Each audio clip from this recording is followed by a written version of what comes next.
Good morning team.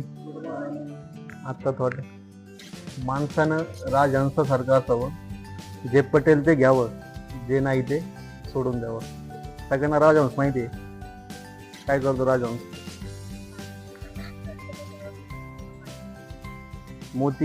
मोती वेचून घेतो, पाण्यातलं दूध काढून घेतो, पाणी तसंच ठेवतो. असंच एक उदाहरण आहे की एकनाथ महाराज माहिती आहे तुम्हाला सगळ्यांना. कुठे आहेत समाधी, कुठे आहे त्यांची? एकनाथ महाराज पैठणला. तर त्यांच्या काळात त्यांचा एक अन्वयी त्यांच्यासोबत असतो, शिष्यासोबत असतो. ते रोज आंघोळीसाठी नदीवरती जात असतात. गायकवाडी धरण आहे तिकडे. तर त्या जो पाण्याचा एक वे त्या ठिकाणी डेली रुटीन त्यांचं असतं की आंघोळ करून पूजा करणे. तर रोज जात असतात.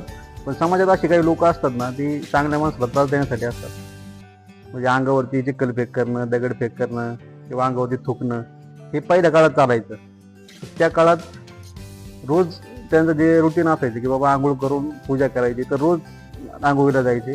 आंघोळ करून आल्यानंतर काही लोक ते अशी किनाऱ्यावर बसलेले असायचे. त्यांच्या अंगावरती चिखलफेक करणार, त्यांना त्रास देणार, थुंकणार, अशा काही गोष्टी करत असायचे. तर बरेच दिवस जातात. त्यांचा शिष्य त्यांना म्हणतो की हे तुमच्या अंगावरती दगडफेक करतात, चिखलफेक करतात, तरी तुम्ही शांत काय? म्हणजे जेवढ्या वेळेस ते चिखलफेक करायचे, परत आंघोळ करून परत वरती यायचे, परत चिखलफेक झाली, परत आंघोळ करायचे, परत वरती यायचे. तर त्यांनी काय केलं, त्यांच्याकडे लक्ष न देता त्यांनी विचार काय केला की यांच्यामुळे मी इतक्या वेळा पुण्य प्राप्त केलं, किंवा जे काही माझं हे होतं, काय म्हणतात त्याला, जे दुःख असेल किंवा काय असेल, त्याच्या आंघोळ करून माझं सगळं ते पाण्याकडून निघून गेलं. म्हणजे त्यांनी हा विचार केला की त्यांनी चिखलफेक केला म्हणून विचार नाही केला की त्यांच्यामुळे मला एवढ्या वेळा आंघोळ करावी लागली, जेवढं काही माझ्या अंगात निर्गुण वगैरे काय असतील सगळं ते पाण्यातून वाहून गेलं, असं त्यांनी विचार केला. तर त्यांनी फक्त विचार केला असता की बाबा हे चिखलफेक वगैरे जाऊ दे, त्याला बोललं, शिव्या दिल्या असत्या, त्यांना काही फरक पडला असता का? पण त्यांचे विचार नेहमी चांगले होते. त्यांनी वाईट गोष्टी सुद्धा चांगलं शिकावं हे जगाला सांगितलं. आणि आज सगळे लोक त्यांच्या चरणाचे आहेत. तर तसंच राजहंस आणि कावळा. राजहंस काय करतो, जे मोती आहेत ते वेचण्याचा प्रयत्न करतो, आणि कावळा काय किती सांगितलं तरी घाणच चिवडणार. तर तसं आपल्याला, आपण जीवन जगत असताना भरपूर सारे लोक असे असतात की आपल्यावरती चिखलफेक करतात.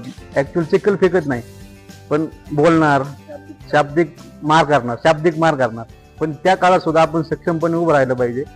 आणि जगाला आपण वेगळ्या दृष्टीने जर पाहिलं तर आपल्यामध्ये बदल घडून यायला कुणीच वाचू शकत नाही. कारण प्रत्येक जण विचार करतो, प्रत्येक जणाची विचार करण्याची पद्धत वेगळी. त्याच्यामुळे आपण जो काही विचार करतोय तो आपण आपल्यापर्यंत ठेवायचा. लोक काही बोलले, आपण आपल्या वेने घ्यायचं.